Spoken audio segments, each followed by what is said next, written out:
Welcome to Raju reviews. ముందు వీడియోలో Nikhil remuneration గురించి తెలుసుకున్నాం కదా. సో ఇది కూడా సోషల్ మీడియాలో వచ్చిన సమాచారం ప్రకారమే. సో ఇక్కడ అవినాష్ ఎంత అమౌంట్ గెలుచుకున్నాడో ఒకసారి చూద్దాం. ఎందుకంటే సీజన్ 4లో 13th వీక్లోనే ఎక్కడ వెళ్ళిపోయినన్నారు. కానీ వైల్డ్ కార్డ్ ఎంట్రీ ద్వారా వచ్చిన అవినాష్ చివరి వరకు ఉన్నాడు.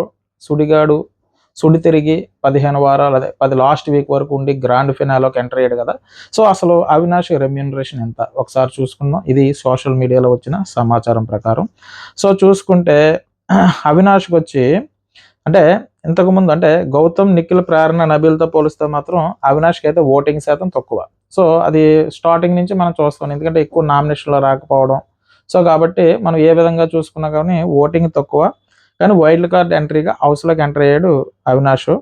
అయితే అనుకోకుండా గ్రాండ్ ఫినాలోకి ఎంటర్ అయ్యాడు. అది కూడా సుడిగాలి అంటే ఆడాడు, కానీ లక్ కూడా కలిసి వచ్చింది కాబట్టి టాప్ 5లోకి వెళ్ళగలిగాడు. సో యాక్చువల్గా దగ్గరగా 10 వారాలు హౌస్లో ఉన్నాడు అవినాష్.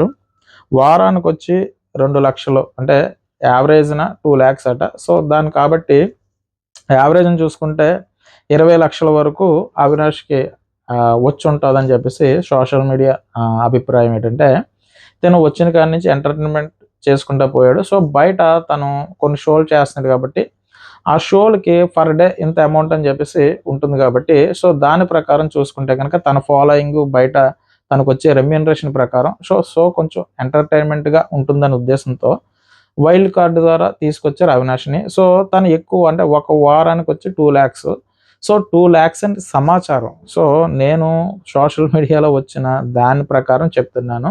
సో ఎందుకంటే 2 lakhs వరకు తనకి వీక్లీ పారితోషికం అట. ఆ లెక్కను చూసుకుంటే 10 వారాలు ఉన్నాడు కాబట్టి సో 20 లక్షలు అమౌంట్ అయితే మాత్రం తనకి పారితోషికంగా వచ్చింది. కాబట్టి నేనేమన్నానంటే తనకి అంటే ఆ షోలో అన్ని రోజులు ఉన్నందుకు మంచి పారితోషికమే ముట్టినట్టు నా అభిప్రాయం.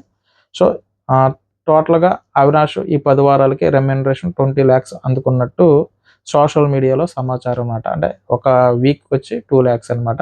సో నా రివ్యూ కనుక మీకు నచ్చినట్టయితే నా ఛానల్ సబ్స్క్రైబ్ చేయండి, ఓ లైక్ కొట్టండి. బాయ్ అండి.